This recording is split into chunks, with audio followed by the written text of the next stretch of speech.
This is the Matter Model Chemistry Project by Jungho Daniel Choi and Simon Yu H.C. Stage 2, States of Matter.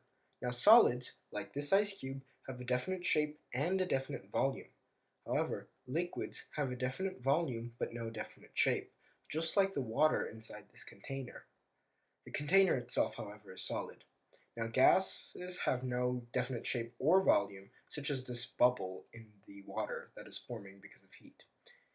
Now, solid to liquid transformations are called melting, and they occur when heat is added. Now here we have a solid ice cube that has already begun to melt in a frying pan.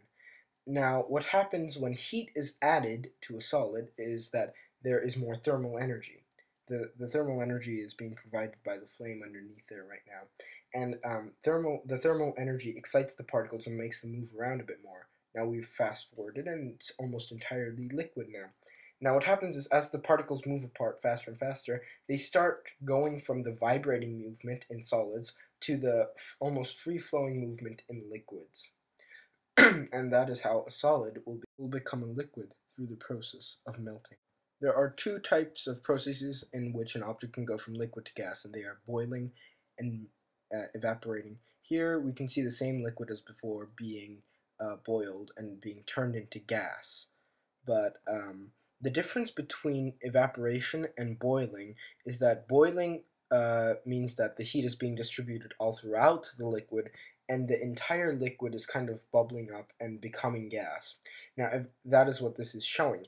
Now, on the other hand, evaporation is when the provider of energy is at the top, and only the surface is evaporating upwards and turning into gas.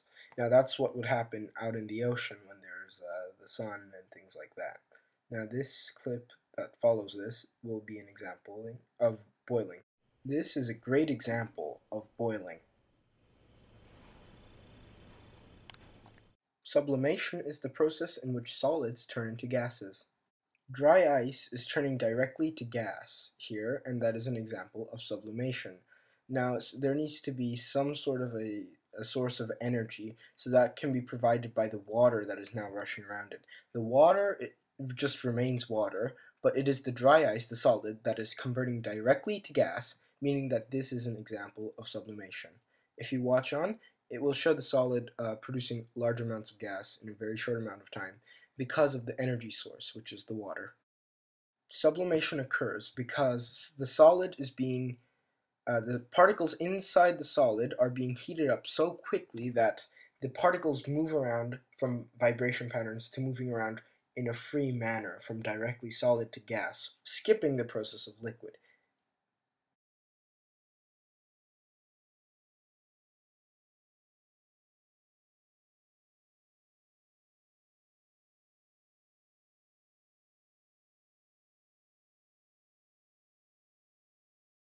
The process in which gases turn into liquids is called condensation.